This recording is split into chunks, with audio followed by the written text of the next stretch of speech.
Hello, I'm Greg Redmon with the Kentucky Regional Extension Center.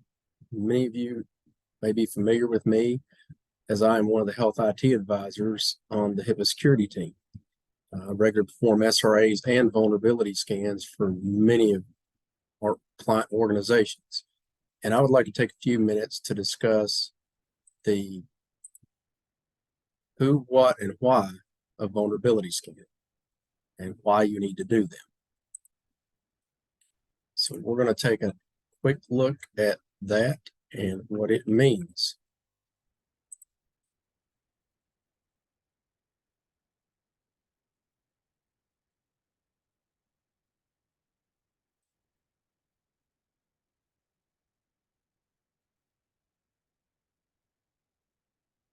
Vulnerability scanning is a requirement to protect your organization.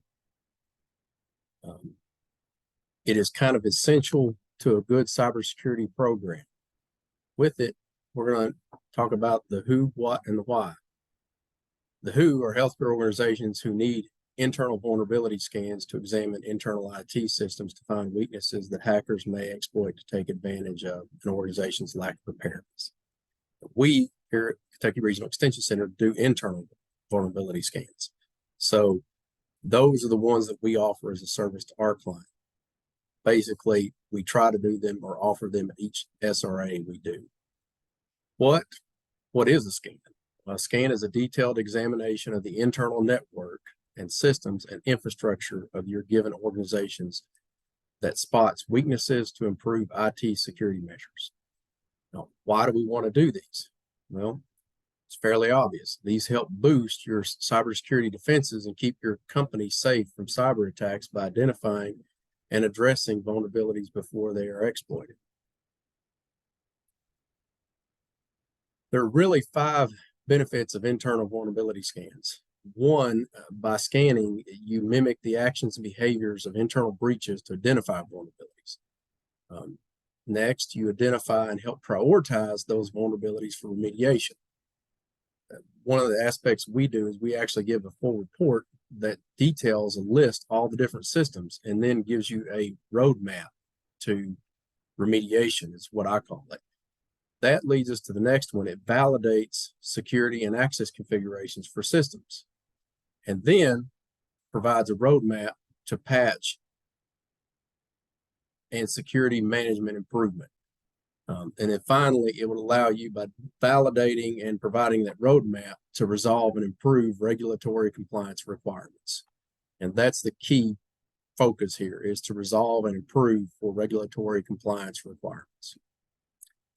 So some of the common network vulnerability, internal vulnerability risks that are found are previously unknown servers or medical devices on a network. Every time I do a scan, nearly 9 out of 10 organizations find some device they didn't realize was on their network. Usually it is a medical device, such as a PAC system and or a lab system they didn't know. Sometimes it is older servers that they thought were deprecated, but were still on the network. Unauthorized systems and mobile devices. A lot of times we find iPhones that are somehow on the internal Wi-Fi. This is the next point: rogue wireless devices, phones, tablets, and laptops.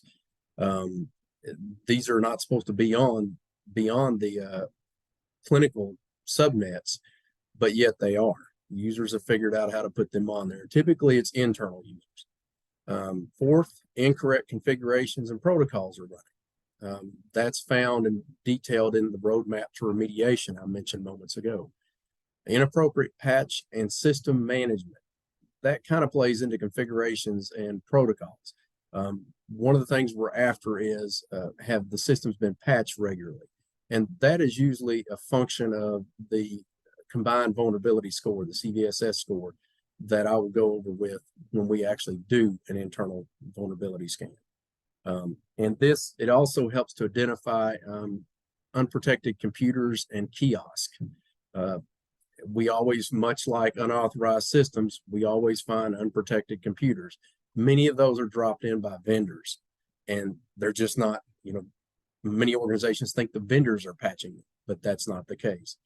Insecure configurations and network applications. Again, this can be a myriad of things from web servers to SharePoint sites and or old intranets. I find old intranets quite frequently that are very open, and those show up on the network vulnerability scans quite a bit, almost I'd say in 50% of my organizations.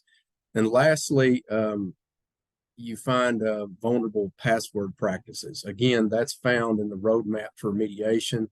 Typically, this is on printers when they're installed. They'll have admin as the user account, but they will have a null password, i.e. empty.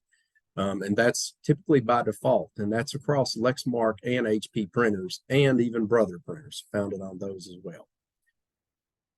So bottom line is, scanning helps protect organizations, plain and simple. Internal vulnerability scans are essential for maintaining an organization's internal network security systems and applications. Scans simulate potential attacks from insiders, compromised devices, or accounts. By conducting internal vulnerability scans, organizations can spot vulnerabilities and take prompt action to reduce the chances of unauthorized access and data breaches by uncovering security weaknesses. Most importantly, internal vulnerability scans allow organizations to proactively identify and address vulnerabilities which strengthen defenses and safeguard PHI. Now, here at the Kentucky Regional Extension Center, we can help. We do on-site HIPAA security risk assessments, and we also do vulnerability scanning and assessment with those SRAs that we typically perform. We also do HIPAA vulnerability remediation and HIPAA security awareness and education training, if you're interested in either of those. If you would like to connect with us, you can connect with us on Facebook, follow us on Twitter, or now X, and follow us on LinkedIn, and or check out our website or call us at 859-323-3090. Thank you very much, and thank you for your time, and I hope you now understand a little better why it is really a requirement to do internal vulnerability scanning.